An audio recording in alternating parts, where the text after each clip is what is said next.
प्यारे छात्रों, सब्जेक्ट का नाम है इतिहास और सब्जेक्ट कोड है 315। टोटल आपको टाइम मिलेगा 3 घंटे का करने के लिए। और बताता हूँ मैं आपको कि पेपर कैसा आएगा, पेपर को आपको कैसे शुरुआत करनी है और पेपर आपका किस प्रकार आएगा। यहाँ पे लिखे हुए हैं मैक्सिमम मार्क्स 100 मार्क्स का कोई पेपर नहीं होता, 80 मार्क्स का होता है। 20 नंबर तो आपके असाइनमेंट में लग गए होंगे, आपके अच्छे असाइनमेंट लगे होंगे। अब बात करते हैं कि आपका पेपर का फॉर्मेट क्या रहता है। इस वीडियो में मैं आपको ये बता रहा हूँ कि आपका जो पेपर है उसका फॉर्मेट क्या रहता है। देखिए, टोटल जो क्वेश्चन आएंगे वो आएंगे 51। पेपर में कितने क्वेश्चन आने वाले हैं? 51 आने हैं और सारे के सारे कंपलसरी हैं, आपको करने ही करने हैं। जो भी क्वेश्चन दे रखा है उसके सामने उसके मार्क्स भी बता रखे हैं। प्रश्न 1 से लेके 20 तक एमसीक्यू आने वाले हैं। 1 से लेके 20 तक क्या आएंगे? एमसीक्यू आने वाले हैं। काफ़ी महत्वपूर्ण होता है ये वाला सेक्शन, इसके लिए मैंने एक एमसीक्यू की वीडियो डाल रखी है हिस्ट्री के अलग से, स्पेशली आप वो देख सकते हैं। अब हम यहाँ पे बात करते हैं 1 से 20 तक तो आपके एमसीक्यू हो गए। एमसीक्यू के बाद आपका क्या आने वाला है? 21 से लेकर 35 तक आपके 2-2 नंबर वाले क्वेश्चन आंसर आते हैं, 2-2 नंबर वाले। अब ये तो हो गए आपका सेक्शन ए। तो सेक्शन ए में कितने क्वेश्चन हो गए? 1 से लेके 35 तक। अब आएगा आपका सेक्शन बी, यानी कि खंड ख शुरू हो जाएगा, जिसमें आपके क्वेश्चन है 36 से लेकर 51 तक के जो क्वेश्चन आंसर हैं वो आपको मिलेंगे सेक्शन बी में। तो प्यारे छात्रों, मैं आपको पास होने का एक गुरु मंत्र देता हूँ। इस मंत्र को अगर तुम याद रखोगे तो कभी भी फेल नहीं होने। अगर आप मेरी वीडियो देख के जा रहे हो तो आपको जो क्वेश्चन पेपर है आखिरी प्रश्न से शुरू करना है, यानी कि आपको शुरुआत करना है 51 से, 51 से 50, 50 से 49, 49 से 48, 48 से 47, 47 से 42। इस तरह आपको ये सारे के सारे क्वेश्चन आंसर करते जाने हैं। पास होने का जो दूसरा गुरु मंत्र है वो आपको कुछ इस तरह याद रखना है। जैसे मैंने ये वीडियो में क्वेश्चन आंसर आपको पढ़ाए तो वहां पे एक शब्द आएगा वर्साई की संधि, इस वीडियो में आया हुआ है। अब ये क्वेश्चन पेपर में भी आया हुआ है। तो आपने देखा वर्साई की संधि यहाँ भी है और वर्साई की संधि वहां भी है। तो ये जो बातें हैं इस पर ज्यादा ध्यान न देकर आपको ये वर्साई की संधि नाम का जो शब्द है इसे पकड़िए और इसके बारे में जो कुछ भी मैंने समझाया वो छाप कर आ जाइए। तो इस तरह आप क्वेश्चन पेपर को कर पाएंगे। अगर आप ये सब कुछ पढ़ते हैं, वर्साई की संधि के 3 महत्वपूर्ण बिंदुओं पर व्याख्या कीजिए, तो आप कंफ्यूज हो जाएंगे। इसलिए मेरे प्यारे छात्रों, आपसे यही कहूंगा कि एक शब्द को पकड़ो और कहानी छाप दो। इतिहास है, विज्ञान नहीं है, इतिहास है, बस छापना है और क्वेश्चन पेपर को उल्टा शुरू करना है। 51वें प्रश्न से ही आगे बढ़ना है। सेक्शन ए को बाद में करें, सेक्शन बी को पहले करें। अब जैसे कि एक प्रश्न और समझिए, मैं एक प्रश्न और समझाता हूँ। 1857 का विद्रोह की विफलता के 4 कारण बताइए। तो प्यारे छात्रों, जो मैंने ये वीडियो बनाई है ना, 1857 का विद्रोह पूरा अच्छी तरीके से समझाया है। आपने क्या करना है कि 1857 का विद्रोह इस शब्द को पकड़ो और इस पर पूरी कहानी छापते जाओ। कितने नंबर का क्वेश्चन है? 5 नंबर का क्वेश्चन है। 5 चौक 20, कम से कम 20 लाइन में इसका आंसर लिखना है। 5 चौक 20, 1 नंबर बराबर 5 लाइन या 4 लाइन आपको लिख के आनी है। समझ में आ रही है बात? तो इस तरह आपको ये क्वेश्चन पेपर बहुत हद तक पेपर से ही मिल जाएगा, वीडियो से ही मिल जाएगा और आप आसानी से कर पाएंगे। क्वेश्चन को समझने का तरीका देख लो, शब्द पकड़ो, बस ये शब्द पकड़ो। 1857 का विद्रोह, ये सब भूल जाओ। विफलता सफलता इससे क्या मतलब है, सिर्फ 1857 पकड़ो और जो कहानी मैंने छापी है वो कहानी तुम यहाँ पे छाप दो। इस तरह अगर पेपर करके आओगे तो 100% पास होके आओगे। अब यहाँ पे क्वेश्चन पेपर में एक और सावधानी जो आपको रखनी है वो ये है कि वैकल्पिक मॉड्यूल 6A और 6B दे रखा है। तो मेरे भाइयों, 6A को पकड़ना ये आसान पड़ेगा आपको। 6A को पकड़ना ये आसान पड़ेगा। अगर समय मिला तो मैं क्वेश्चन पेपर को सॉल्व करके एक वीडियो आपको बना कर दे दूंगा। तो वैकल्पिक मॉड्यूल में से कौन सा करना है आपको? 6A। क्लियर है? तो प्यारे छात्रों, अब क्वेश्चन पेपर को समझो। सेक्शन ए आपको बाद में करना है, सेक्शन बी सबसे पहले करना है और सेक्शन बी में भी वैकल्पिक मॉड्यूल आ रहा है 6A और 6B। तो वहां पे आपको कौन सा करना है? 6A करना है। तो प्यारे छात्रों, अब चलो जो दोनों किताब हैं उन दोनों किताब के महत्वपूर्ण प्रश्नों की तरफ, और जो कहानी मैंने समझाई है, मैं ये नहीं कह रहा मैंने क्वेश्चन आंसर समझाए, जो मैंने कहानी समझाई है उसे छापने के लिए तैयार हो जाओ पेपर में। तो सबसे पहले बात करते हैं हड़प्पा कालीन नगर योजना। देखिए, हड़प्पा सभ्यता का नाम आपने पहले भी सुना होगा हड़प्पा सभ्यता का दूसरा नाम है सिंधु घाटी सभ्यता। हड़प्पा सभ्यता में जो मकान बनाए जाते थे नींव पर नहीं बनाए जाते थे, वो चबूतरे पर बनाए जाते थे। और जो छत हुआ करती थी, छत पर पानी, जो बारिश का पानी होता है उसको निकालने के लिए परनाले लगाए जाते थे। अमीरों के मकान ऊंची जगह पर होते थे, गरीबों के मकान नीची जगह पर होते थे। कच्ची और पक्की ईंटों के मकान बनाए जाते थे। चौड़ी चौड़ी सड़कें हुआ करती थीं, जो सड़कें एक दूसरे को समकोण पर काटा करती थीं। हर एक घर में एक कुआं होता था, स्नान घर होता था, पूजा का कमरा भी होता था, रसोई घर भी हुआ करता था।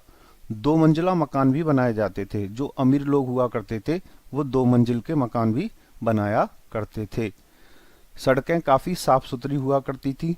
सड़कों के किनारे नालियां हुआ करती थी और नालियां ढककर रखी जाती थी। काफी महत्वपूर्ण प्रश्न है। यह प्रश्न मैंने आपको अपनी भाषा में समझा दिया है और आपको जैसा भी समझ में आया है आप वैसा पेपर में छाप कर आइए। अगला जो प्रश्न है, हड़प्पा सभ्यता के धार्मिक जीवन, यानी कि धर्म को लेकर ये कैसे थे। देखिए यहाँ पर बात करते हैं तो धार्मिक जीवन काफी महत्वपूर्ण था। ये लोग पुनः जन्म में विश्वास करते थे। ये मानते थे अगर कोई व्यक्ति मर जाए तो उसका पुनः जन्म भी होता है। पशुपतिनाथ की पूजा करते थे। मातृ देवी की पूजा करते थे। प्राकृतिक आपदाओं जैसे बाढ़, सूखा, अकाल, तूफान आता था तो ये डर जाते थे। प्रकृति की पूजा करते थे। पहाड़ों की पूजा करते थे। नदियों की पूजा करते थे। ताबीज और गंडे भी पहनते थे। ताबीज पहनने का रिवाज था इनके यहाँ पर। ये इनके धार्मिक विश्वास हुआ करते थे। अगला प्रश्न है, हड़प्पा सभ्यता का पतन किस प्रकार हुआ। देखिए पतन का मतलब होता है बर्बादी, समाप्ति, अर्थात हड़प्पा सभ्यता किस प्रकार समाप्त हुई। हड़प्पा सभ्यता के पतन को लेकर 3 बातें कही जाती हैं। जो इतिहास को जानने वाले इतिहासकार होते हैं 3 तरीके से कहते हैं। कुछ इतिहासकार कहते हैं कि हड़प्पा सभ्यता के लोगों में आपसी संघर्ष हुआ, यानी कि आपस में इनमें लड़ाई हुई। सोने चांदी जानवरों को लेकर आपस में इनमें लड़ाई हुई और आपसी संघर्ष के कारण इनका पतन हो गया।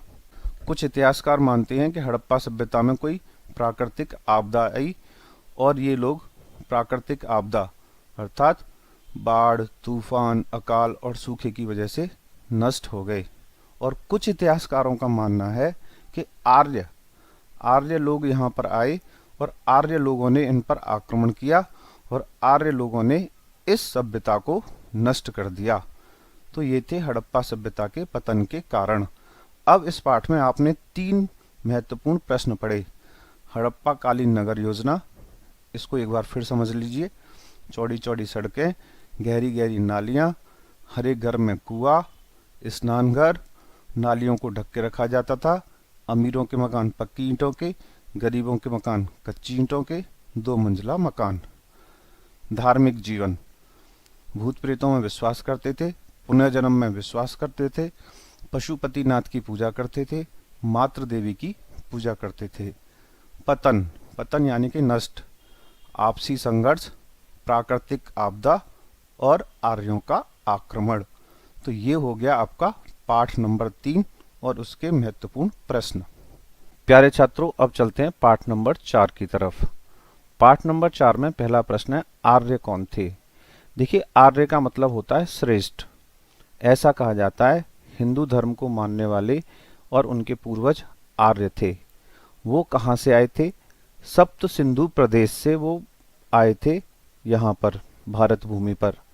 आर्य श्रेष्ठ लोगों को कहा जाता था और कहा जाता है।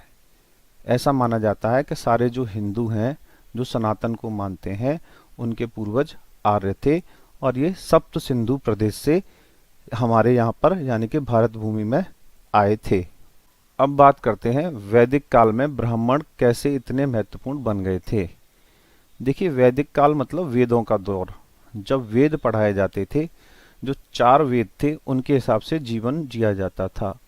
तो जो ब्राह्मण थे उनका काम था समाज को शिक्षित करना, समाज को दिशा दिखाना। तो ब्राह्मणों का काफी सम्मान किया जाता था, समाज में ब्राह्मणों का दबदबा था और ब्राह्मण समाज को रास्ता दिखाते थे। इस वजह से ब्राह्मणों के पास संपत्ति बहुत अधिक हो गई थी। ब्राह्मणों के पास दान और दक्षिणा का बहुत सारा पैसा आ गया था और ब्राह्मण शक्तिशाली हो गए थे।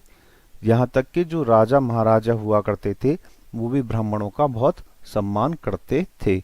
ब्राह्मण लोगों को रास्ता दिखाते थे, सामाजिक जीवन तय कराते थे, लोगों के लिए पूजा पाठ हवन ये सब कराने का काम ब्राह्मणों का होता था। तो ब्राह्मण सम्मानित होने के साथ साथ पैसे वाले भी हो गए थे, इसलिए ब्राह्मण काफी महत्वपूर्ण हो गए थे। आर्यों की सभ्यता की प्रमुख विशेषताओं का वर्णन करें। देखिए, आर्य जो लोग होते थे, आर्य का मतलब होता है श्रेष्ठ। यहाँ की सभ्यता काफी प्राचीन मानी जाती है। यहाँ पर राजा का बहुत ही महत्वपूर्ण स्थान हुआ करता था। गाय को माता के रूप में देखा जाता था और घोड़े यानी कि अश्व यहाँ पर प्रमुख जानवर हुआ करते थे। यहाँ पर महिलाओं का सम्मान किया जाता था, महिलाओं को शिक्षित किया जाता था और जीवन वेदों के अनुसार जिया जाता था। आर्यों का जो प्रमुख व्यवसाय था वो था खेती, पशुपालन और व्यापार। ये आर्यों के प्रमुख व्यापार हुआ करते थे, अर्थात जीविका हुआ करती थी। आर्यों की सभ्यता काफी प्राचीन रही है और काफी विकसित रही है। प्यारे छात्रों, अब चलते हैं पाठ नंबर 6 की तरफ। यहाँ पर सबसे महत्वपूर्ण प्रश्न है, कुषाण कौन थे और भारत में उनके योगदान की समीक्षा कीजिए। देखिए, आपने एक वंश सुना होगा, कुषाण वंश। कुषाण वंश चीन के आसपास से भारत में आया था, यानी कि इनका जो मूल निवास था वो चीन के आसपास के क्षेत्र में हुआ करता था। यहाँ का सबसे महत्वपूर्ण राजा था कनिष्क। पेपर में कुषाण और कनिष्क के बारे में कुछ भी आए तो आपको यही छापना है। कनिष्क बहुत महान था और उसने बौद्ध धर्म को अपनाया था। कनिष्क को कला से बहुत ज्यादा प्रेम था। कला का मतलब है यहाँ पे मूर्तिकला, चित्रकला। इसने अलग अलग जगह पर कई स्कूल भी खुलवाए थे कला के लिए, जैसे कि मथुरा में खुलवाया और इसने जो स्कूल खुलवाया अमरावती में खुलवाया एक स्कूल। यहाँ पर बच्चे मूर्तिकला सीखा करते थे। ऐसा कहा जाता है भारत में जो सिक्के चले वो सबसे पहले कुषाण वंश ने ही चलाए थे, ऐसा कहा जाता है। कुषाण जो लोग थे वो बौद्ध धर्म को मानते थे और इनका मूल निवास चीन के आसपास हुआ करता था। तो ये वाली कहानी आपको छाप के आनी है, कुषाण कौन थे और कनिष्क कौन था। पेपर में अधिकतर ये प्रश्न आता है, इस प्रश्न को हल्के में ना लिया जाए। प्यारे छात्रों, अब चलते हैं प्रश्न नंबर 4 की तरफ। गौतमीपुत्र सतकर्णी की उपलब्धियों पर संक्षिप्त टिप्पणी लिखिए। जैसा कि आपको प्रश्न को देखकर समझ में आ रहा है, जो सतकर्णी था वो गौतमी का पुत्र था। गौतमी पुत्र सतकर्णी ने अपनी नाम के साथ अपनी माँ का नाम जोड़ा। यह नारी शक्ति को सम्मान देने का उसका एक तरीका था। गौतमी पुत्र सतकर्णी का संबंध है सातवाहन वंश से। ऐसा कहा जाता है सातवाहन वंश का वह 23वां शासक था। उसके समय में सातवाहन वंश काफी समृद्ध बन गया था। गौतमीपुत्र सतकर्णी के शासनकाल को सातवाहन वंशों का पुनः उद्धार काल कहा जाता है। कई शिलालेख उसके नाम के मिले हुए हैं। गौतमीपुत्र सतकर्णी के शासनकाल में सातवाहन वंश आंध्र प्रदेश, तेलंगाना और महाराष्ट्र तक फैला हुआ था। इसलिए इसका नाम सातवाहन वंश में काफी सम्मान के साथ लिया जाता है। गौतमीपुत्र सतकर्णी महिलाओं का सम्मान करता था, अपनी माता से अधिक सुझाव लिया करता था, काफी महान योद्धा था और यह हिंदू धर्म को मानता था और इसने हिंदू धर्म का प्रचार प्रसार भी बहुत किया। प्यारे छात्रों, अब चलते हैं पाठ नंबर 7 की तरफ। हम यहाँ पर बात करते हैं गुप्त साम्राज्य की। सबसे पहले आपको ये समझना होगा, पेपर के हिसाब से ये बहुत ही महत्वपूर्ण पाठ है। इसमें से कोई ना कोई प्रश्न तो आएगा। तो मैं आपको एक छोटी सी कहानी सुनाई देता हूँ गुप्त साम्राज्य के बारे में, और यही कहानी आपको छाप के आनी है। इस कहानी में ये सारे के सारे जो प्रश्न आपकी स्क्रीन पर दिख रहे हैं कवर हो जाएंगे। तो सबसे पहले बात करते हैं कि जो गुप्त साम्राज्य था उसकी स्थापना कब हुई थी। गुप्त साम्राज्य की स्थापना तीसरी शताब्दी के अंत में हुई थी, यानी कि जब तीसरी शताब्दी खत्म हो रही थी तो इस साम्राज्य की स्थापना हुई, और इसने तीसरी शताब्दी से लेकर छठवीं शताब्दी तक लगभग 300-400 साल भारत पर शासन किया। गुप्त साम्राज्य की स्थापना श्री गुप्त ने की थी। किसने की थी? श्री गुप्त ने की थी। उसके बाद इस वंश में बहुत सारे महान राजा हुए, जैसे कि चंद्रगुप्त, समुद्रगुप्त, इस तरह यह गुप्त राजा हुए। गुप्त साम्राज्य एक महान साम्राज्य था। यह साम्राज्य अपनी विकास, अपनी तरक्की, अपने वैभव के लिए जाना जाता है। गुप्त साम्राज्य में महिलाओं का बहुत अधिक सम्मान हुआ करता था। गुप्त साम्राज्य में खेती में भी, यानी कि कृषि में भी बहुत अधिक सुधार हुए। किसानों से बहुत कम टैक्स अर्थात कर वसूला जाता था। गुप्त साम्राज्य बहुत तेजी से बढ़ा और इसके जो शासक थे अपनी जनता के साथ काफी जुड़े रहते थे। भारतीय इतिहास में गुप्त काल को स्वर्ण युग कहा जाता है। आपने सुना होगा ना कि भारत सोने की चिड़िया था, तो भैया इसी समय में भारत सोने की चिड़िया था। ये बात भी पेपर लिख कर आना। उस समय किसान भी बहुत खुश थे। मूर्तिकार, चित्रकार और कलाकारों का सम्मान हुआ करता था। महिलाएं काफी सुरक्षित रहा करती थी। ऐसा कहा जाता है अगर किसी महिला को सोना चांदी से लाद दो और आधी रात को सड़क पर से निकाल दो तो किसी की हिम्मत नहीं होती थी कि उस महिला की तरफ आंख भी उठाकर देख ले। महिलाओं को पूरी सुरक्षा दी जाती थी। छोटे छोटे अपराधों के लिए बड़ी से बड़ी सजा दी जाती थी, और इस काल को भारतीय इतिहास का स्वर्ण युग कहा जाता है। गुप्त साम्राज्य एक महान साम्राज्य था जिसकी स्थापना की श्री गुप्त ने। तीसरी से लेकर छठवीं शताब्दी तक इस साम्राज्य का भारत में दबदबा रहा। अब बात करते हैं यहाँ पर कि गुप्त साम्राज्य जब इतना अधिक शक्तिशाली था तो इसका पतन, देखिए पतन कैसे हुआ। पतन का मतलब होता है बर्बादी। जैसे कि आपने हड़प्पा सभ्यता का पतन सुना था ना, कि हड़प्पा सभ्यता का पतन कैसे हुआ, तो ऐसे ही गुप्त साम्राज्य का भी पतन हुआ। कैसे हुआ? इतिहासकारों के अनुसार, इस शब्द को बहुत ज्यादा लिखते रहिए पेपर में, इतिहासकारों के अनुसार, कुछ इतिहासकार मानते हैं। इस तरह के अगर आप शब्द पेपर में लिखेंगे तो आपको ऐसा माना जाएगा कि भाई लड़का बहुत पढ़ के आया, लड़की बहुत पढ़ के आई है। तो गुप्त साम्राज्य के पतन के कारण जो थे, सबसे पहले आता है विदेशी आक्रमणकारी, और जिसमें थे हूण। ऐसा कहा जाता है कि गुप्त साम्राज्य की सेना कमजोर होने लगी थी, तो हूण जो थे उन्होंने गुप्त साम्राज्य पर हमला किया और गुप्त साम्राज्य का पतन कर दिया। दूसरा, सेना की दुर्दशा। गुप्त साम्राज्य की सेना कमजोर पड़ने लगी थी, सेना में भ्रष्टाचार आ गया था, और सेना में जब सैनिक भर्ती किए जाते थे तो उनको लेकर भी धांधलेबाजी होती थी। उत्तराधिकारी यानी कि जो बाद के राजा हुए इतने समर्थ और शक्तिशाली नहीं हुए जितने के पहले राजा थे। सामंत और रईसों के बीच आपसी लड़ाई। जो गुप्त साम्राज्य के सैनिक, सेनापति और रईस लोग हुआ करते थे उनके आपस में ही मतभेद हो गए थे, जिसकी वजह से यहाँ पर पतन की प्रारंभ हो गया। कमजोर गुप्तचर व्यवस्था। जो गुप्तचर हुआ करते थे जो दूसरे राज्यों की खबर लाकर दिया करते थे और राजा को ये बताते थे कि आपके खिलाफ यहाँ पर साजिश हो रही है, तो वो क्या हो गए थे? कमजोर हो गए थे। यानी कि उन पर ध्यान नहीं दिया जा रहा था, उनको अच्छी तरह से वेतनमान नहीं दिया जा रहा था।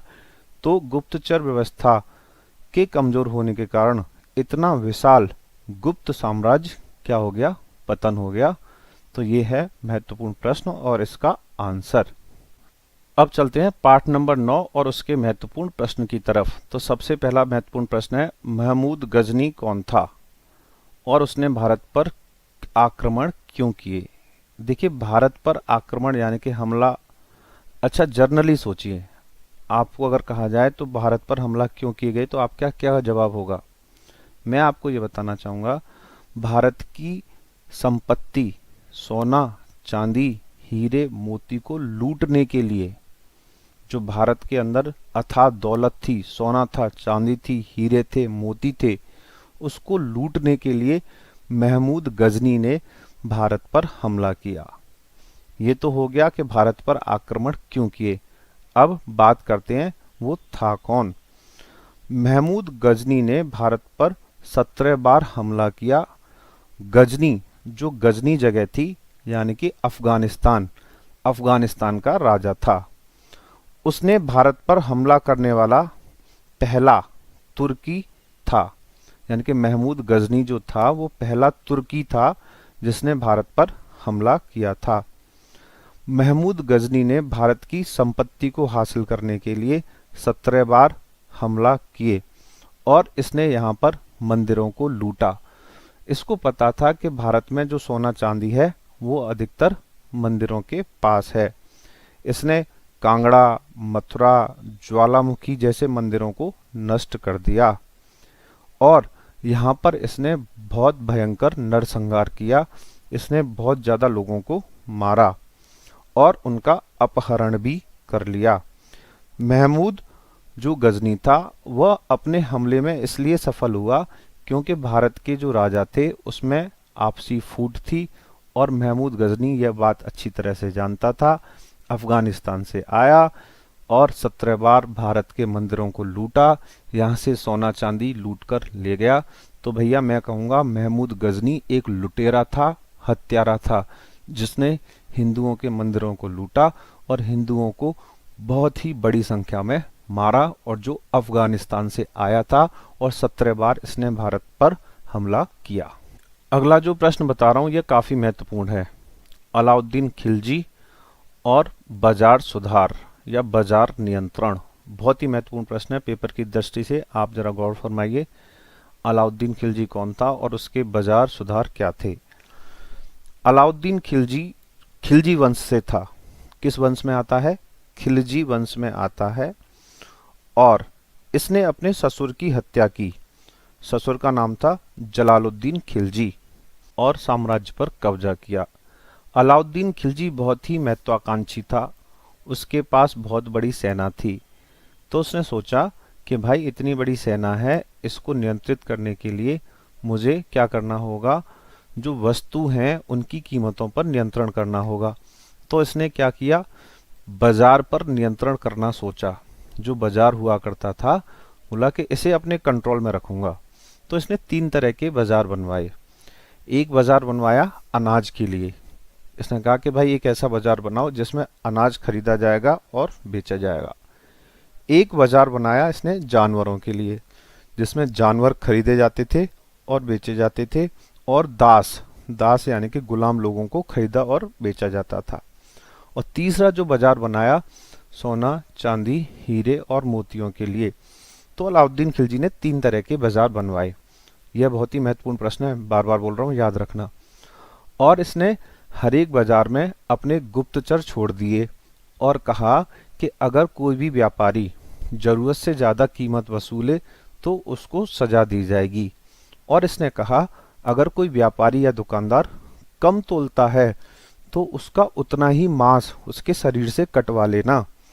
इसने बाजार में नियमों का सख्ती से पालन करवाया और नाप तोल के वजन अर्थात बाट का भी प्रयोग किया। गुप्तचर छोड़े और हर एक बाजार में इसके अधिकारी तैनात रहते थे। अलाउद्दीन खिलजी ने जो महत्वपूर्ण वस्तुएं थीं उनकी कीमतें तय कर दी और बोला अगर तुमने इस तय कीमत से ज्यादा कीमत ली तो तुमको सजा होगी। अच्छा, एक काम और बढ़िया किया था अलाउद्दीन खिलजी ने। जो व्यापारी वहां पर आते थे उनकी सुरक्षा का इंतजाम किया। उनके लिए रहने के लिए सराय अर्थात धर्मशाला बनवाई और व्यापारियों की सुरक्षा के साथ साथ बाजार की पूरी सुरक्षा का इंतजाम अलाउद्दीन खिलजी ने किया। अलाउद्दीन खिलजी ने अपने ससुर की हत्या की और शासन पर बैठ गया।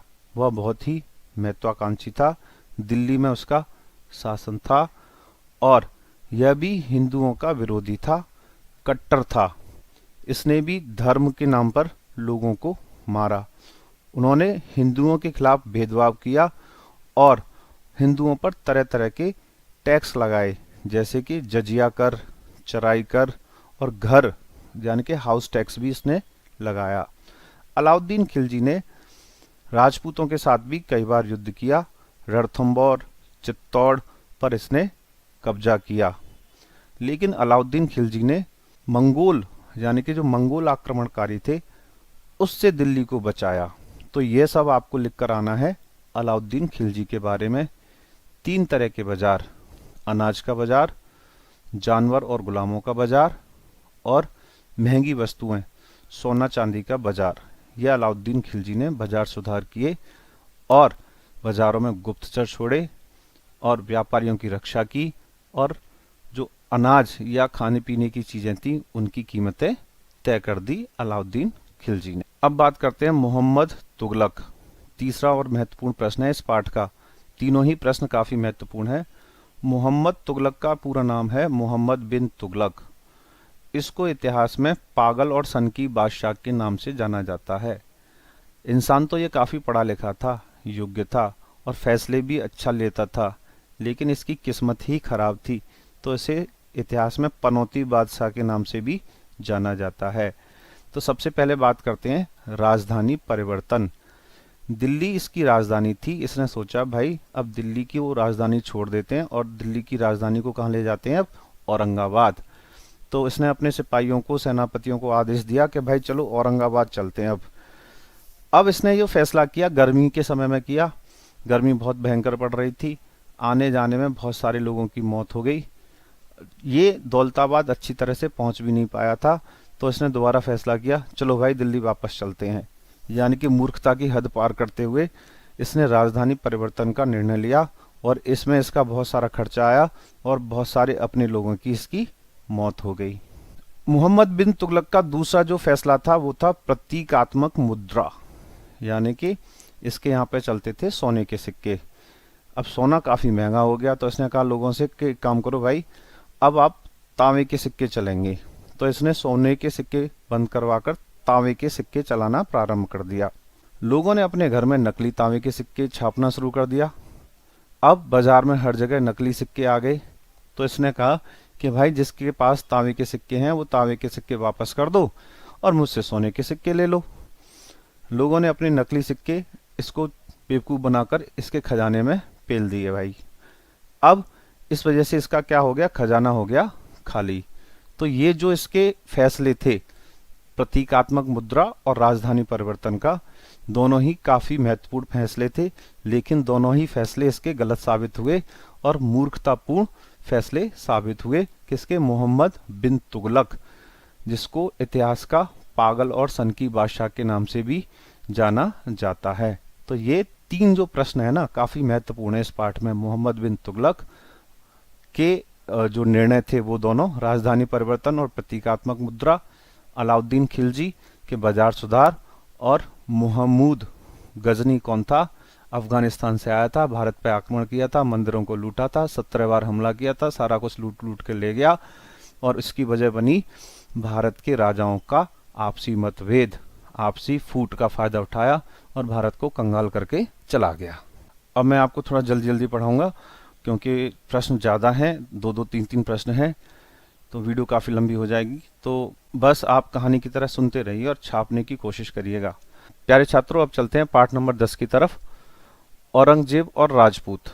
देखिए, औरंगजेब मुगल बादशाह था, इसमें कोई शक नहीं है। राजपूत हमारे रहते थे राजस्थान में, बहादुर कौम राजपूतों की।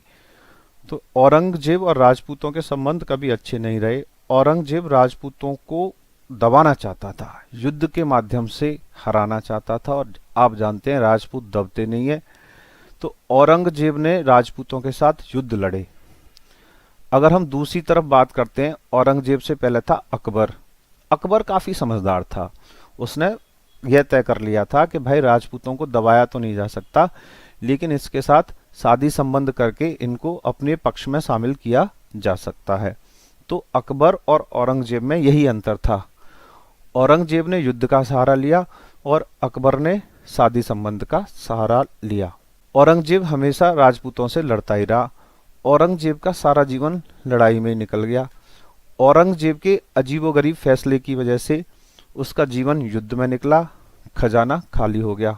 राजपूतों के साथ तो यहाँ युद्ध लड़ा और औरंगजेब ने मराठों के साथ, शिवाजी महाराज के साथ युद्ध लड़ने के लिए बहुत ही पैसा बर्बाद किया।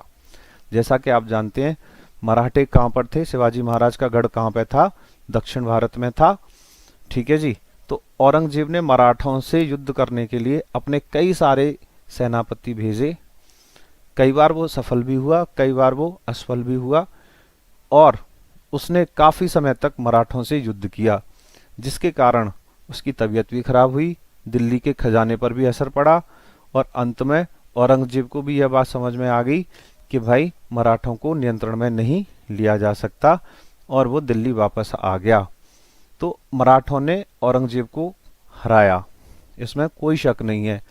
और औरंगजेब अपनी जिद के कारण मुगल साम्राज्य को तबाह कर बैठा, नष्ट कर बैठा।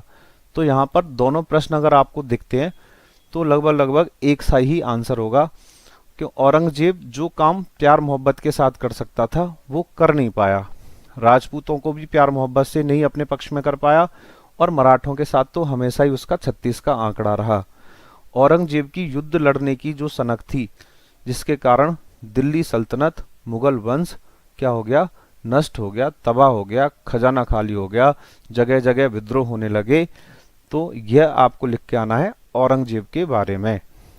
देखिए अगला जो प्रश्न है, बाबर के अधीन भारत और मुगल शासन की स्थापना। प्रश्न ऐसे भी पूछा जा सकता था कि भाई जो बाबर था जब वो भारत में आया तो उसके सामने कौन कौन सी चुनौतियां थी।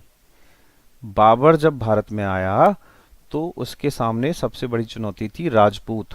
राजपूत काफी शक्तिशाली थे और योद्धा थे। राजपूत कभी हार नहीं मानते थे। इस वजह से प्रारंभ में राजपूतों के साथ उसके बहुत सारे युद्ध हुए। दूसरी समस्या थी भारत की जलवायु, क्योंकि भारत की जो जलवायु थी, यहाँ पर हर तरह का मौसम हुआ करता था और यहाँ उसकी सेना को यह बात रास नहीं आ रही थी, यहाँ का मौसम सूट नहीं कर रहा था। तो इस वजह से ये समस्या भी आई। भारत का खान पीन, भारत का जो खान पीन था वो आप जानते हैं कि शाकाहारी भोजन था, हुआ करता था हमारे यहाँ पर। और ये बाबर जो आया मांसाहारी इंसान था, इसके सैनिक भी मांसाहारी थे। तो खान पीन में भी काफी ज्यादा अंतर था। और जब बाबर भारत आया तो अपने साथ जो सेना लेके आया तो उसमें जो सेनापति और सैनिक थे उन्होंने कहा कि भाई बहुत लड़ाई लड़ ली, अब हम ना वापस चलते हैं, हमें अपने घर पहुंचना है। तो उसकी सेना में भी क्या हो गई थी, बगावत हो गई थी। तो बाबर के अधीन भारत में यह सब कुछ हुआ और बाबर को इन चुनौतियों का सामना करना पड़ा। तो तीन महत्वपूर्ण प्रश्न जो हैं यहाँ पर, बाबर के अधीन भारत, राजपूतों के साथ औरंगजेब की नीति, औरंगजेब ने मराठों का मुकाबला कैसे किया, मुकाबला किया, हार का सामना किया और बस अपना जीवन युद्ध में लगा दिया। अब चलते हैं पार्ट नंबर 12 की तरफ। देखिए पार्ट नंबर 12 में जो सबसे महत्वपूर्ण प्रश्न है, एकता प्रणाली। एकता प्रणाली आपको समझनी होगी भाई साहब, इतिहास में काफी महत्वपूर्ण प्रश्न है। एकता प्रणाली, एकता होती क्या है आप सुनिए। जैसे कि कोई राजा है, कोई बादशाह है, बादशाह यानी कि किसी देश को चला रहा है, जैसे दिल्ली पर कोई बादशाह का कब्जा है। तो यहाँ पर क्या होगा, इसके सैनिक और सेनापति होंगे, वो बादशाह के लिए युद्ध लड़ेंगे, बादशाह से वफादारी दिखाएंगे। तो जब भी कोई बादशाह किसी सैनिक, सेनापति, मंत्री या अधिकारी से प्रसन्न हो जाता था तो उसे जमीन का एक टुकड़ा दे देता था। यह टुकड़ा एक गांव भी हो सकता था, एक शहर भी हो सकता था और बहुत बड़ी जमीन भी हो सकती थी। तो इस जमीन के टुकड़े को बोलते थे इक्ता। और जो जमीन के टुकड़े का मालिक हो जाता था उसको बोलते थे इक्तादार। तो एकता प्रणाली क्या थी, जब बादशाह अपने किसी सैनिक, सेनापति, मंत्री, प्रधानमंत्री, अधिकारी से प्रसन्न हो जाता था तो उसे इनाम के रूप में एक जमीन का टुकड़ा दे देता था, छोटा या बड़ा, उसको बोलते थे इक्ता। जिस व्यक्ति को इक्ता दी जाती थी वह बादशाह के नाम का झंडा लगाकर उस जमीन पर अपना शासन चलाता था। जब भी कोई युद्ध होता था तो जिसके पास इक्ता होती थी वो बादशाह की मदद के लिए आता था। इक्ता की सुरक्षा की जिम्मेदारी भी उस व्यक्ति की होती थी, अर्थात इक्तादार की होती थी। इक्तादार को जब भी बादशाह का कोई जन्मदिन होता था या ईद आती थी या कोई भी उत्सव होता था तो आना पड़ता था दरबार में और अपनी वफादारी सिद्ध करनी पड़ती थी और बादशाह को उपहार देना पड़ता था। इक्ता प्रणाली की वजह से शासन को कई हिस्सों में बांटा जा सकता था और शासन को चलाना आसान भी हो गया था। तो इक्ता प्रणाली आपको समझ में आई होगी। यह काफी महत्वपूर्ण प्रश्न है। जमीन का टुकड़ा जो किसी सैनिक, सिपाही, प्रधानमंत्री, मुख्यमंत्री को उपहार के रूप में दे दिया जाता था, इनाम के रूप में दिया जाता था, उसको बोलते थे इक्ता और उस व्यक्ति को बोलते थे इक्तादार। इक्तादार बादशाह सुल्तान का काफी वफादार हुआ करता था। युद्ध के दौरान मदद करनी पड़ती थी, वहां से टैक्स वसूल करके उसे सरकारी खजाने में जमा कराना पड़ता था और जब भी कोई फंक्शन होता था, जन्मदिन हुआ करता था, ईद हुआ करती थी तो उसको अपनी वफादारी प्रस्तुत करने के लिए दरबार में बादशाह सलामत के सामने आकर उपहार देने पड़ते थे। देखिए ये प्रश्न फिर आ गया, अलाउद्दीन खिलजी के बाजार सुधार। काफी महत्वपूर्ण प्रश्न है, पहले डिस्क्राइब कर चुका हूं तो उसे एक बार और अच्छी तरीके से देख लेना। अब चलते हैं प्रश्न नंबर 7 की तरफ। मीर बख्शी। मीर बख्शी कौन हुआ करता था मुगल दरबार में? सेनापति। कौन हुआ करता था? सेनापति हुआ करता था। सैन्य प्रशासन का प्रमुख हुआ करता था और पूरी सैन्य व्यवस्था का नेतृत्व करता था। यह पद यानी कि जो मीर बख्शी का जो पद है वह काफी महत्वपूर्ण था और मुगल दरबार में काफी इसका सम्मान भी हुआ करता था और इसकी जिम्मेदारी भी हुआ करती थी। सेना की देखभाल, सेना का रखरखाव, सेना का संचालन करने का काम किसको दिया जाता था? मीर बख्शी को दिया जाता था। तो एक तरह से कह सकते हैं सेना का कमांडर इन चीफ हुआ करता था मीर बख्शी।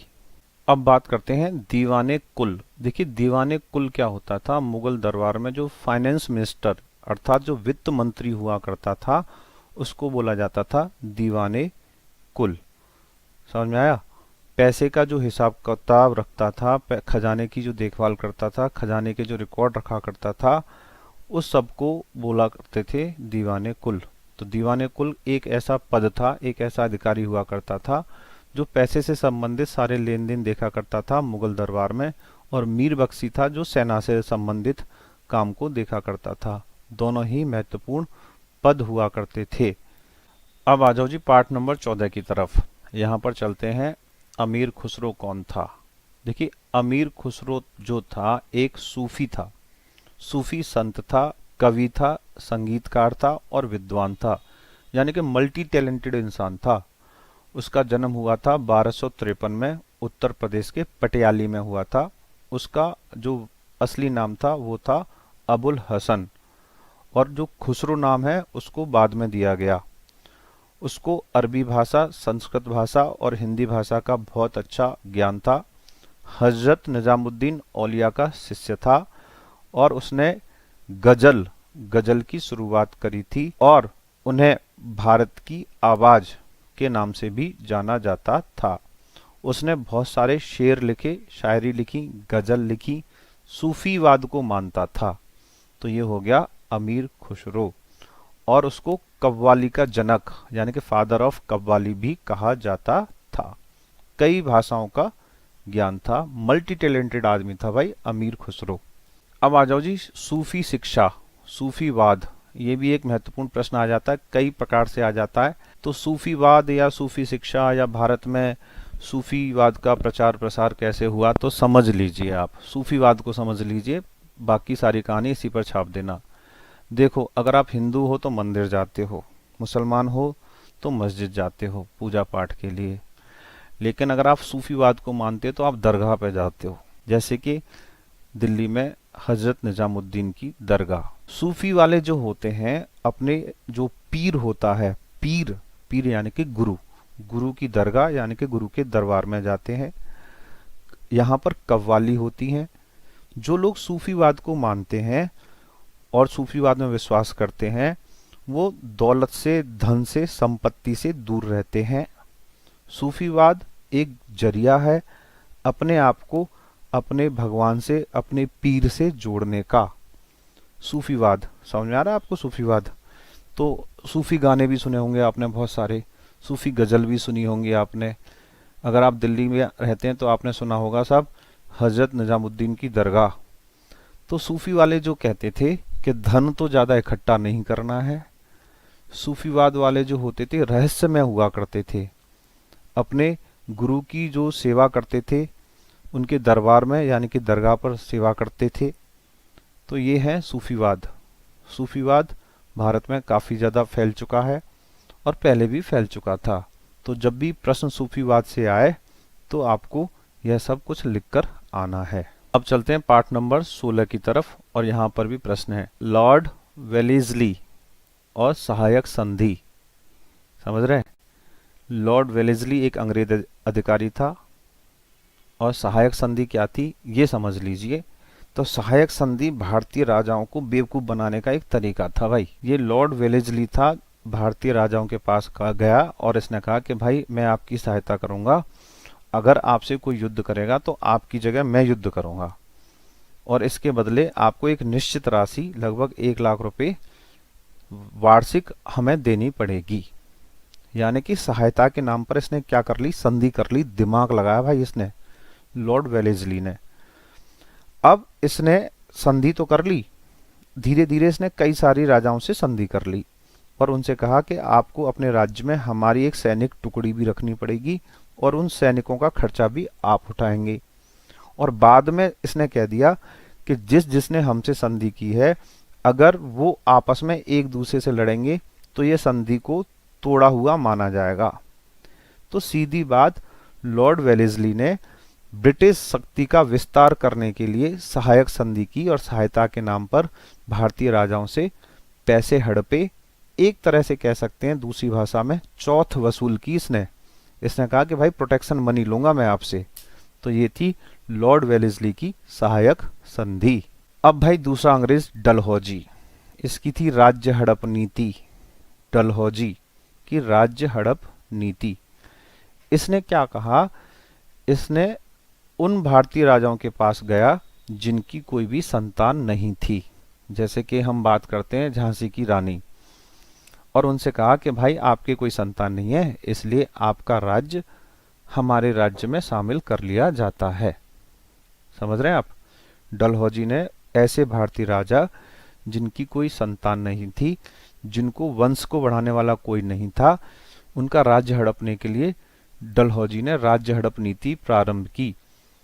अच्छा, और ऐसे राजा जो थोड़े से निकम्मे थे, जो थोड़े से मन चले थे, अय्याश किस्म के थे, उनसे भी कहा कि भाई आप अपने शासन को अच्छी तरह से नहीं चला पा रहे हो, आप एक काम करो, पेंशन ले लो हमसे और आपका राज्य हमारा राज्य हो गया, अब हम इसे चलाएंगे।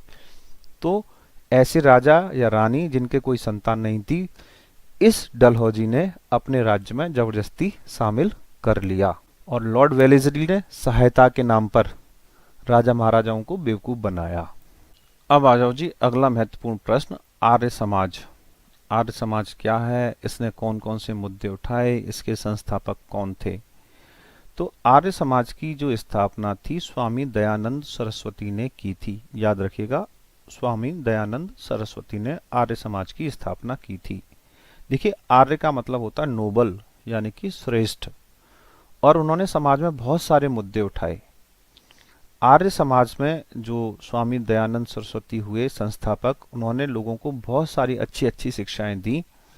उन्होंने कहा कि भाई आर्य लोग जो होते हैं वो श्रेष्ठ लोग होते हैं और समाज में बहुत सारी बुराइयां हैं, हमें उन बुराइयों को दूर करना है। आर्य समाज के जो कुछ सिद्धांत हैं वो ये हैं, ईश्वर सत्य ज्ञान का कारण है, यानी कि ईश्वर ही सत्य है। वेदों को पढ़ो, वेदों को पढ़ाओ, वेदों को सुनो और वेदों को सुनाओ। सत्य को ग्रहण करो और असत्य को त्याग दो। हम सभी को जो कार्य करने चाहिए वो धर्म के अनुसार करने चाहिए और सभी के कल्याण के लिए हमें कार्य करने चाहिए। तो आर्य समाज के कुछ प्रमुख लोग हैं, महात्मा हंसराज, लाला लाजपत राय, भाई परमानंद, राम प्रसाद बिस्मिल। ये आर्य समाज से जुड़े हुए थे। आर्य लोग जो होते हैं वो वेदों के अनुसार जीवन जीते हैं, और इसके जो संस्थापक थे वो थे स्वामी दयानंद सरस्वती। अब थोड़ी सी स्पीड बढ़ानी होगी, तो 1857 की बात करते हैं। सारे के सारे प्रश्नों का एक कॉमन सा आंसर ले लेते हैं, गौर से सुनिए, कहानी सुन लीजिए। 1857 की लड़ाई 1857 में हुई थी। आज़ादी की पहली लड़ाई कही जाती है। अंग्रेजों और भारतीयों के बीच में हुई थी। यह विद्रोह असफल हो गया था। इसमें भारतीय लोग हार गए थे। भारतीय लोगों में थे सैनिक, किसान, कुछ राजे और कुछ महाराजे। लेकिन आज़ादी की जो पहली लड़ाई थी अर्थात 1857 का जो विद्रोह था यह काफ़ी महत्वपूर्ण था। इस विद्रोह के बाद भारत में से ईस्ट इंडिया कंपनी का शासन खत्म हो गया और अंग्रेजों की महारानी का शासन प्रारंभ हो गया। इस विद्रोह के जो प्रमुख कारण थे वो ये थे कि जो अंग्रेजी सेना थी उसमें अंग्रेजी सिपाहियों का तो बहुत सम्मान होता था, भारतीय सिपाहियों का कोई सम्मान नहीं होता था, और भारतीय सिपाहियों के साथ भेदभाव किया जाता था। और ये एक अफवाह फैल गई थी कि भाई जो बंदूक होती है, बंदूक की जो गोली होती है, उसका जो कवर होता है उसमें गाय और सूअर की चर्बी लगाई जाती है। तो इसके कारण विद्रोह हो गया था। इस विद्रोह में भारतीय सेना हार गई थी क्योंकि भारतीयों के पास न तो हथियार थे, न भारतीयों में एकता थी। बहुत सारे हिंदू राजा गद्दार भी थे और इनका कोई एक निश्चित मकसद नहीं था। यह विद्रोह अलग अलग तारीख पर अलग अलग जगह प्रारंभ हुआ। इस वजह से यह विद्रोह समाप्त हो गया और इस विद्रोह को दबा दिया गया। ईस्ट इंडिया कंपनी ने इसमें सफलता हासिल की और भारतीय आज़ादी के दीवाने हार गए। और इसका प्रमुख कारण था एकता का न होना, हथियारों का न होना, निश्चित उद्देश्य का न होना और कोई ताकतवर और मजबूत क्रांतिकारी नेता न होना। और परिणाम ये हुआ कि भैया ईस्ट इंडिया कंपनी का शासन खत्म और अंग्रेजों की महारानी का शासन प्रारंभ हो गया। 1857 के विद्रोह को आज़ादी की पहली लड़ाई भी कहा जाता है। इस विद्रोह का प्रारंभ जो हुआ था वो मेरठ से हुआ था और मंगल पांडे ने किया था। तो टोटल कहानी यही है। चलिए साहब, अब चलते हैं साइमन कमीशन क्या था और इसका बहिष्कार क्यों किया गया। देखिए, बहिष्कार का मतलब होता है विरोध। तो साइमन कमीशन वर्ष 1927 में बनाया गया था और इसके जो अध्यक्ष थे उनका नाम था सर जॉन साइमन, यानी कि एक अंग्रेज था जो इस कमीशन का अध्यक्ष था। ब्रिटेन यानी कि इंग्लैंड से ये भारत आए और इसका मकसद था कि भारत में जो भी संवैधानिक सुधार करने हैं उन पर एक रिपोर्ट बनाओ। यह कमीशन जब भारत आया तो जगह जगह इसका बहिष्कार हुआ। जो हमारे लाला लाजपत राय जी थे उन्होंने इसके खिलाफ आवाज उठाई और कहा कि भैया साइमन गो बैक, आप वापस चले जाओ। और उसकी वजह यह थी कि इस कमीशन में जो 7 सदस्य थे, इस कमेटी में जो 7 सदस्य थे, सातों के सातों अंग्रेज थे। तो लाला लाजपत राय जी ने कहा कि भाई अंग्रेजों को हमारी समस्या कैसे समझ में आएगी। तो उन्होंने साइमन कमीशन का जगह जगह विरोध किया। लाला लाजपत राय जब विरोध कर रहे थे तो अंग्रेजों ने उस पर लाठी चार्ज कर दी और हमारे लाला जी का देहांत हो गया और उनकी मौत हो गई। इससे भारत में लोगों का गुस्सा और भड़क गया। तो कब आया था ये? वर्ष 1927 में साइमन कमीशन भारत आया था। अब बात करते हैं गांधी इरविन समझौता क्या था और इसकी क्या प्रमुख शर्तें थी। गांधी जी का नाम तो समझ ही गए होंगे आप, महात्मा गांधी। और इरविन यह एक अंग्रेज अधिकारी था जिसका पूरा नाम था लॉर्ड इरविन। तो यह समझौता 5 मार्च 1931 को लंदन में हुआ था। कहाँ पे हुआ भाई? लंदन। यानी कि गांधी जी गए लंदन इरविन से समझौता करने के लिए। अच्छा, और इसका दूसरा नाम है दिल्ली पैक्ट। इस समझौते को दिल्ली पैक्ट भी कहा जाता है। इस समझौते में क्या क्या बात हुई? सबसे पहले बात हुई कि सरकार ने उन सभी जुर्मानों पर छूट देनी पड़ेगी जो अब तक एकत्रित नहीं किए हैं, यानी कि अंग्रेजों को सारे टैक्स माफ करने पड़ेंगे जो अब तक कलेक्ट नहीं हुए हैं। दूसरा, नमक बनाने का अधिकार। भारतीय लोगों को यह अधिकार दिया जाएगा कि वह अपने देश में अपना नमक बना सकें। अंग्रेजों ने नमक पर से टैक्स हटा दिया, यह भी बात तय हो गई यहाँ पर। और ऐसे बहुत सारे लोग थे जिन पर आज़ादी के लिए हिंसा करने का आरोप था और उन सभी को क्या किया जाए? छोड़ दिया जाए। और जो राजनीतिक बंदे थे, राजनीतिक बंदे यानी कि जो पॉलिटिकल लोग थे, उनको क्या कर दिया जाए? अंग्रेज छोड़ दें। तो यह समझौता हुआ था गांधी और लॉर्ड इरविन के बीच में 5 मार्च 1931 को लंदन में यह समझौता हुआ था और इसे दिल्ली पैक्ट के नाम से जाना जाता है। इसके बाद भारतीय लोगों को नमक बनाने की छूट मिल गई थी, कुछ भारतीय लोगों को जेलों से आज़ाद कर दिया गया था। यह समझौते में तय किया गया।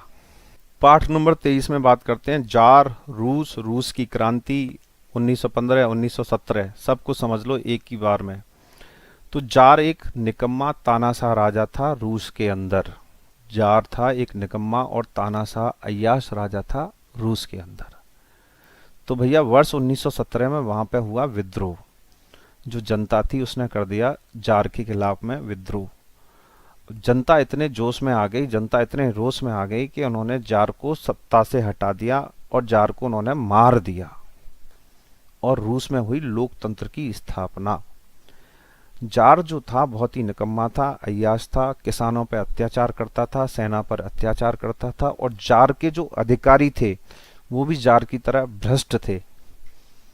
जनता को यह बात समझ नहीं आई, पसंद नहीं आई, जनता ने कर दिया विद्रोह, जार को हटाया गया और रूस के अंदर लोकतंत्र की स्थापना हुई।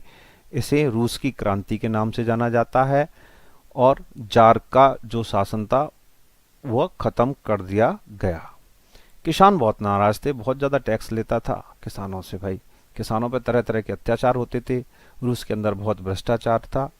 तो ये हो गया आपका जार, रूस की क्रांति।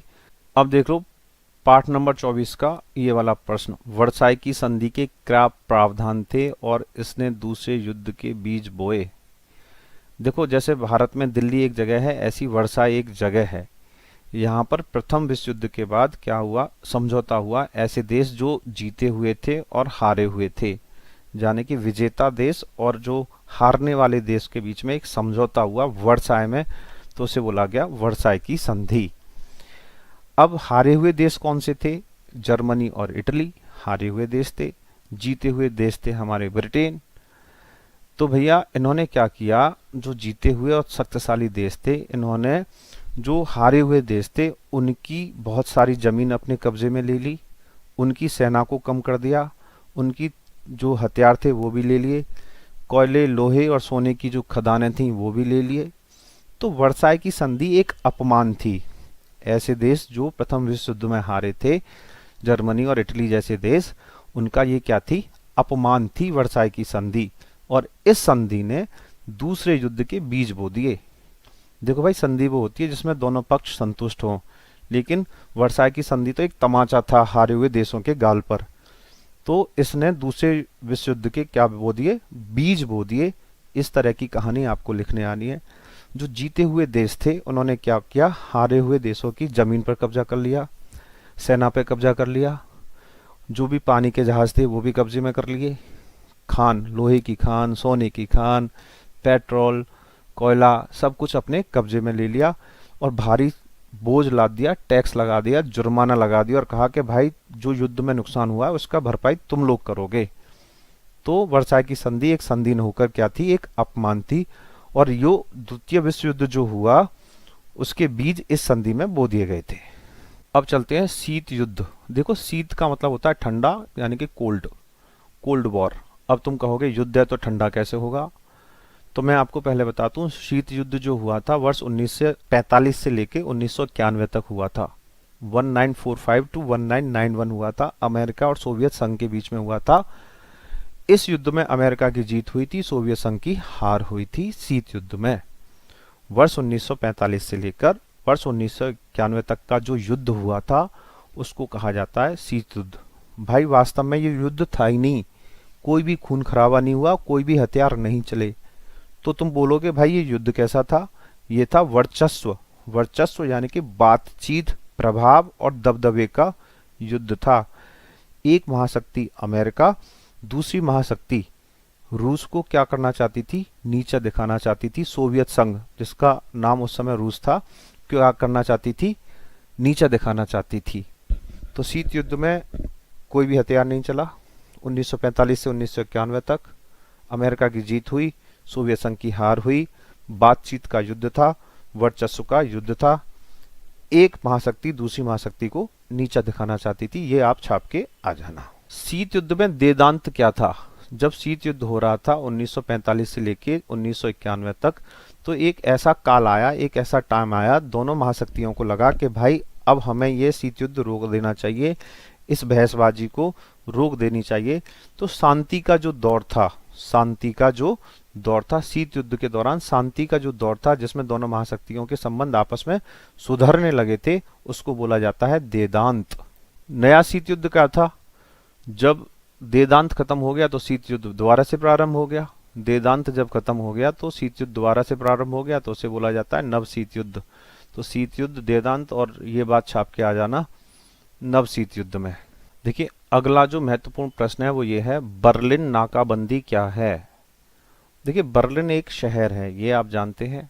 जब शीत युद्ध हो रहा था तो वर्ष 1948 से लेके वर्ष 1949 के बीच में, यानी कि 1948 से लेके 1949 के बीच में क्या हुआ, बर्लिन शहर की नाकाबंदी की गई। और किसने की? सोवियत संघ ने। सोवियत संघ ने क्या किया, जो बर्लिन क्षेत्र था, जो बर्लिन शहर था, वहां पर रेल, सड़क और नहर को रोक दिया। रेल भी रोक दी, सड़क भी रोक दी और नहर को भी रोक दिया। अब यहाँ पर कम से कम 25 लाख लोग फंस गए। 25 लाख लोगों को न तो भोजन मिल रहा, न दवा मिल रही, न ईंधन मिलता, न बिजली मिलती, कोई भी जरूरत की चीजें नहीं मिल रही थी। अब सोवियत संघ का जो शीत युद्ध किससे हो रहा था? अमेरिका से। अमेरिका को ये बात पसंद नहीं आई, तो अमेरिका ने ब्रिटेन और फ्रांस के साथ मिलकर यहाँ पर लोगों को जरूरत की चीजें पहुंचाई। और कैसे पहुंचाई? एयरलिफ्ट, यानी कि हवाई जहाज के माध्यम से जरूरत की चीजें पहुंचाई। तो बर्लिन की जो नाकाबंदी हुई, घेराबंदी हुई, वो कब से कब तक हुई? 1948 से 1949 तक। किसने की? सोवियत संघ ने की। इसका जवाब किसने दिया? अमेरिका, ब्रिटेन और फ्रांस ने मिलकर दिया। उन्होंने वहां पर जो 25 लाख लोग फंसे थे उनको मदद दी, भोजन दिया, पानी दिया और ईंधन दिया। तो ये हो गया बर्लिन की नाकाबंदी शीत युद्ध के दौरान। भाइयों अगला प्रश्न है वैश्वीकरण और पश्चिमीकरण। समझ लो, बस छापते ही जाना है। वैश्वीकरण और पश्चिमीकरण क्या होता है, कहानी से समझा रहा हूँ, कहानी से समझ के एक शब्द जो समझ में आ रहा है छापते जाना है। इतिहास का पेपर है, ऐसे ही करना है। तो वैश्वीकरण का मतलब होता है जब एक देश दूसरे देश के साथ आयात निर्यात करता है तो उसे बोलते हैं वैश्वीकरण। जैसे कि आप समझो अमेरिका गए और वहां से एप्पल का फोन खरीद के लाए, तो ये हो गया वैश्वीकरण। जब एक देश के लोग दूसरे देश के साथ अपने संबंध बनाते हैं, व्यापार करते हैं, घूमने जाते हैं, सैनिक सहायता लेते हैं, मेडिकल की सहायता लेते हैं, तो इसे बोलते हैं वैश्वीकरण। दूसरे शब्दों में बोलते हैं आयात और निर्यात। जब से इंटरनेट आया वर्ष 1991 के बाद बहुत ज्यादा वैश्वीकरण बढ़ गया है। अब दूसरा है पश्चिमीकरण। पश्चिमीकरण यानी कि अंग्रेजों की सभ्यता और संस्कृति को अपनाना। भैया आजकल जो तुम Valentine day, father's day, mother's day मनाते हो वो क्या है? पश्चिमीकरण है। तो ये किसकी वजह से हुआ? वैश्वीकरण की वजह से ही तो पश्चिमीकरण हो रहा है। हमारे पिताजी ने थोड़ा कभी वैलेंटाइन डे मनाया था। वैश्वीकरण हुआ तो उसकी वजह से पश्चिमीकरण आ गया। जो जो इंटरनेट की रेंज में आए वो विदेशी संस्कृति सभ्यता को सीख रहे हैं। तो वैश्वीकरण और पश्चिमीकरण में सकारात्मक संबंध है। जैसे जैसे वैश्वीकरण बढ़ता जा रहा है उसी तरह हमारे देश की संस्कृति के सामने चुनौतियां आ रही हैं, हमारे देश की संस्कृति तबाह हो रही है, हमारे यहाँ ऐसी सोच आ रही है। इसको बोलते हैं वैश्वीकरण और पश्चिमीकरण। ये वाली बात छाप के आ जाना। अब आ गए हम पार्ट नंबर 29 पे। और देखो यहाँ पे जो महत्वपूर्ण प्रश्न है वो है वैश्विक गांव, ग्लोबल विलेज। देखो अपने गांव तो देखे हैं आपने, अपने गांव में आप एक छोटी सी जगह पर रहते हो, पर यहाँ पे बात करी जा रही है वैश्विक गांव। एक ऐसा गांव, एक ऐसी जगह जहाँ पर दुनिया के सारे लोग एक दूसरे से कनेक्ट हो सकते हैं। और ये कैसे संभव है? इंटरनेट के द्वारा। जब से इंटरनेट इस दुनिया में आया है लोग एक दूसरे से कनेक्ट हो गए। अमेरिका के लोग भारत वालों से, भारत के वाले रूस वालों से और रूस वाले चाइना वालों से खुल के बात कर लेते हैं। तो प्रश्न यहाँ पर यह है वैश्विक गांव क्या है और वो संप्रेषण में क्या स्वरूप है? वहां पे वैश्विक गांव वाले संप्रेषण एक दूसरे से कैसे करते हैं? इंटरनेट के माध्यम से।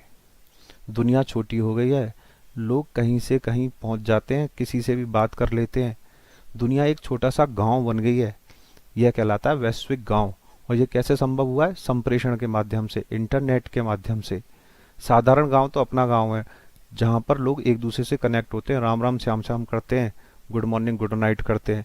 लेकिन वैश्विक गांव के लोग पूरी दुनिया में कहीं भी एक दूसरे से बात कर लेते हैं और इंटरनेट के माध्यम से ये बात कर लेते हैं। ये वाली कहानी छाप के आ जाना इसमें। अगला प्रश्न है राजस्व क्या है? राजस्व यानी कि टैक्स। राजस्व का मतलब होता है टैक्स। राजा द्वारा जनता से लिए जाने वाले कर को ही हम कहते हैं राजस्व, यानी कि टैक्स। जो राजा हुआ करता था अपनी जनता से टैक्स वसूला करता था, कर वसूला करता था, उसे बोलते हैं राजस्व। और राजत्व क्या है? राजा का शासन, राजा के गुण, राजा के आदेश को ही हम क्या कहते हैं? राजत्व। राजत्व का संबंध है राजा से और राजस्व का संबंध है टैक्स से। अब आ जाओ जी मगध। मगध और महाजनपद काफी महत्वपूर्ण प्रश्न है। मगध और महाजनपद, आप गौर से समझिए जरा इस प्रश्न को। जो प्राचीन भारत था उसको 16 महाजनपदों में विभाजित किया गया था। जैसे कि आज का भारत है और भारत में जितने राज्य हैं 28 29 जितने भी राज्य हैं, तो वो क्या थे? एक राज्य हैं। यहाँ पे हर एक राज्य का एक मुख्यमंत्री होता है, राज्य की एक सीमा होती है, राज्य की एक पुलिस भी होती है। ऐसे ही पुराने समय में जो प्राचीन भारत था उसको 16 महाजनपदों में विभाजित किया गया था और सबसे शक्तिशाली जो महाजनपद था वो था मगध। अब महाजनपद शब्द का क्या अर्थ है? महा यानी कि महान, जन यानी कि लोग, पद यानी कि पैर। ऐसी जगह जहां पर बहुत संख्या में महान लोग रहते हैं उसको महाजनपद कहते हैं। तो पुराने समय में 16 महाजनपद थे और सबसे शक्तिशाली जो महाजनपद था वो था मगध, जो आज के समय में बिहार के आसपास का क्षेत्र है। मगध शक्तिशाली महाजनपद क्यों था? क्योंकि मगध का जो क्षेत्र था चारों तरफ से पहाड़ों से घिरा हुआ था। यहाँ पर पानी बहुत ज्यादा था, बहुत ज्यादा नदियां थी, अच्छी फसल होती थी, जंगल बहुत ज्यादा थे, जंगलों में हाथी घोड़े भी बहुत ज्यादा थे, लकड़ियां बहुत ज्यादा थी, लोहे की खानें बहुत ज्यादा थी और यहाँ पर जो राजा होते थे वह काफी महत्वाकांक्षी हुआ करते थे। इसलिए मगध एक शक्तिशाली महाजनपद बनकर उभरा। 16 जनपदों में जो सबसे शक्तिशाली महाजनपद था उसको मगध को ही माना जाता था। उसके क्या कारण थे? सेना, जंगल, पानी, हाथी, घोड़े, लोहे की खान। इस वजह से मगध एक शक्तिशाली महाजनपद बना।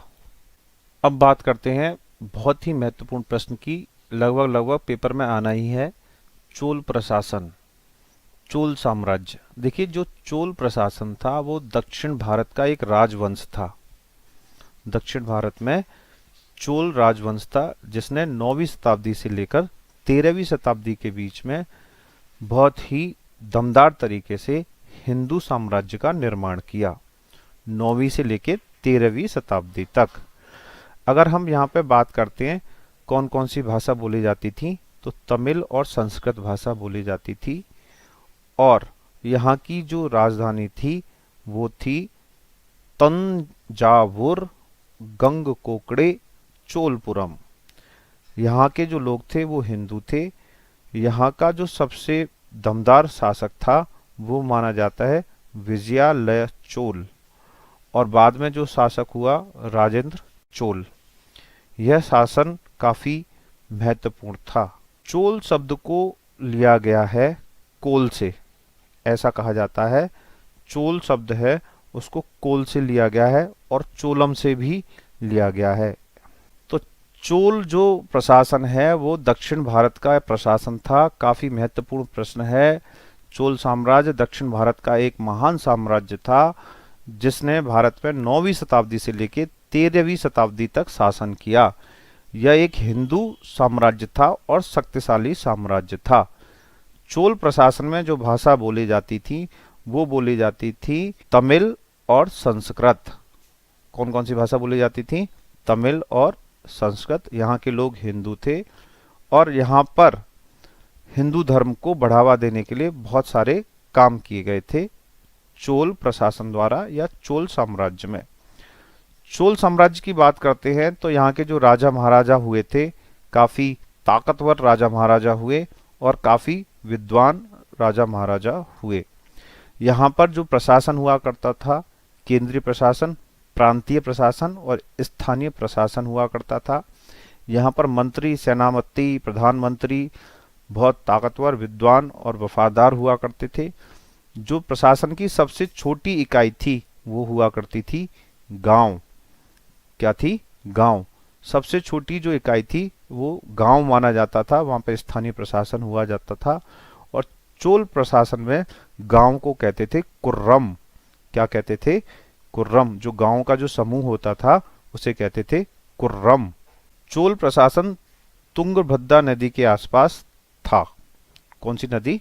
तुंगभद्रा नदी के पास, दक्षिण भारत में 9वीं शताब्दी से लेकर 13वीं शताब्दी तक था। चोल काल क्यों प्रसिद्ध है? मतलब ये जो हम पढ़ रहे हैं, क्यों पढ़ रहे हैं? क्योंकि चोल काल में जो सिंचाई की व्यवस्था थी, यानी कि खेतों की जो सिंचाई करने की व्यवस्था थी, काफी उत्तम थी। चोल प्रशासन में बहुत बड़े बड़े सड़कें, राजमार्ग बनवाए गए थे, बहुत बड़े बड़े मंदिर बनवाए गए, बहुत विशाल मंदिर बनवाए गए, पत्थरों के ऊंचे ऊंचे प्राचीन मंदिर बनवाए गए, हिंदुओं के मंदिर बनवाए गए, विष्णु भगवान के मंदिर बनवाए गए, शिव भगवान के मंदिर बनवाए गए, और मंदिरों की दीवार पर बहुत बेहतरीन चित्र बनाए गए। प्रशासन की सबसे छोटी इकाई गांव हुआ करती थी। राजा सबसे शक्तिशाली हुआ करता था। चोल प्रशासन में बहुत बड़ी मजबूत सेना हुआ करती थी, जिस सेना में रथ, पैदल, घोड़े, हाथी हुआ करते थे, तलवारबाज और तीरंदाज भी हुआ करते थे। तो चोल प्रशासन 9वीं से लेकर 13वीं शताब्दी तक भारतीय इतिहास में काफी महत्व रखता है। दक्षिण भारत में यह साम्राज्य हुआ करता था, चोल साम्राज्य। पार्ट नंबर 31 की तरफ आ गए हैं। कुछ रिवीजन सा लग रहा है, चलो देख लेते हैं। मोहम्मद गौरी लुटेरा था जिसने भारत को लूटा और यहाँ से बहुत सारी सोना चांदी अपने साथ अपने देश ले गया। खिलजी ने, अलाउद्दीन खिलजी, 3 तरह के बाजार बनवाए। रिवीजन हो जाएगा आपका, एक बार समझ लीजिए। 3 तरह के बाजार बनवाए, कपड़ों का बाजार, दासों का बाजार और सोने चांदी का बाजार। बाजारों में गुप्तचर छोड़े, बाजार पर नियंत्रण किया, कीमतों पर नियंत्रण किया। मोहम्मद बिन तुगलक पागल और सनकी बादशाह के नाम से जाना जाता है। इसने अपनी राजधानी दिल्ली से औरंगाबाद लेकर गया, जो असफल था, और सोने की सिक्के की जगह तांबे के सिक्के चलाए, तो लोगों ने नकली सिक्के छाप छाप कर अपने यहाँ पर बहुत सारे नकली सिक्के छाप लिए, और जिसकी वजह से इसे बहुत सारा नुकसान हुआ। राजा के व्यक्तित्व का क्या अर्थ है? राजा राज्य का हेड, राज्य का मुखिया, ताकतवर विद्वान आदमी को राजा बनाया जाता था। राजा से राजत्व आया है। राजा राजस्व लिया करता था, टैक्स लिया करता था। राजा राज्य की सुरक्षा के लिए जिम्मेदार हुआ करता था। राजा ताकतवर बुद्धिमान व्यक्ति को बनाया जाता था। राजा के बाद राजा का बेटा राजा हुआ करता था। राजा के निर्णय अंतिम निर्णय हुआ करते थे। राजा सुरक्षा के लिए जिम्मेदार था, न्याय व्यवस्था के लिए जिम्मेदार था। तो प्यारे छात्रों, ये जो मैंने होम साइंस की वीडियो बना के दी आपको, आपके जितने भी चैप्टर हैं सारे के सारे, वो सारे के सारे मैंने कवर कर दिए हैं और उनके महत्वपूर्ण प्रश्न कवर कर दिए हैं। बाकी और विषय पर भी आपको वीडियो मिलते रहेंगे। अपने साथियों तक इन वीडियो को पहुंचाते रहिए। वीडियो को देखने के लिए धन्यवाद।